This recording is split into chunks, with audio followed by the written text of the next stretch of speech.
We have a telehealth call with Fox 56 News Chief Medical Contributor Dr. Ryan Stanton. This morning, he's in Washington, D.C. to give us a medical history lesson about our past presidents. Good morning, Doc, and start us off with the first U.S. president. What sort of health issues did George Washington face during his life?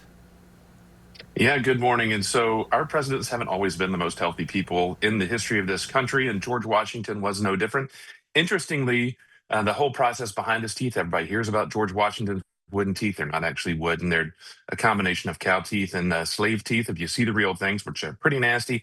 But he probably died of an oral infection that actually ended up causing something that we rarely see anymore called epiglottitis, which causes swelling just above the trachea and will actually block off the airway. Now, this is complicated by the fact that back in that day, they thought infections were treated by bloodletting or removing some of the blood. So the president of the United States, or at that point, the past president, probably died from a combination of this throat infection and probably from where they just took off too much blood to the point he bled to death. Gross. Interesting. All right.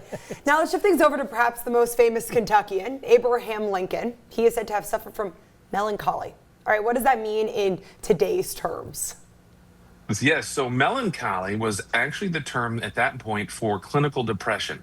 And the combination of the Civil War, the health or loss of his son, Abraham Lincoln dealt with this his entire life, but it got significantly worse towards the end. So he had significant clinical depression. But of course, at that point, they really didn't have a diagnosis or any therapies for it.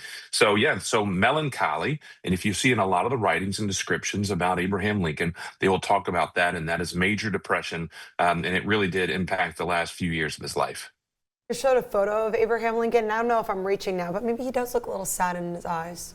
I was thinking the same thing when I saw that. All right, next up, Franklin D. Roosevelt, Doc, who guided us through World War II, contracted polio as a child, which paralyzed him. What did he have to do to help overcome that during his time as president? Well, this is the interesting part now. The media, people talk about the media and how they address the president.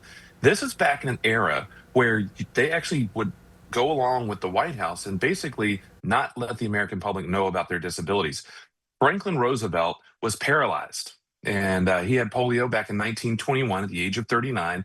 It paralyzed his legs. And what he used during speeches were these very heavy metal legs to stand up. But he actually moved around in a wheelchair.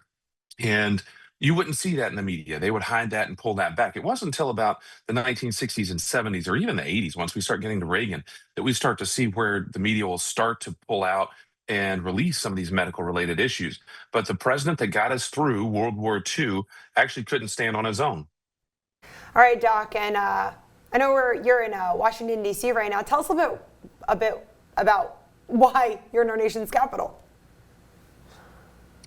Well, we're in the nation's capital for a couple of things, and that's with the American College of Emergency Physicians, because we have to talk with the legislators about emergency care, about access to care, about coverage, about all those good things, to remind them of how important it is for the site where we see 140 to 150 Americans per year. So we come up here every spring to keep an eye on things and to meet with our legislators. And this year it was very interesting because we were up here at the same time as the King of England, so got to see him from about 30 feet away. So that was rather interesting. Our history as well as our present right there in Washington, D.C. Well, it's great to see you in our nation's capital, and we're going to check in with you again coming up in a little later. We'll talk about some more presidents and some of the health issues they face. Great seeing you, Doc. See you later. All right, we'll be right back. You're watching Fox 56 News, our home, your news.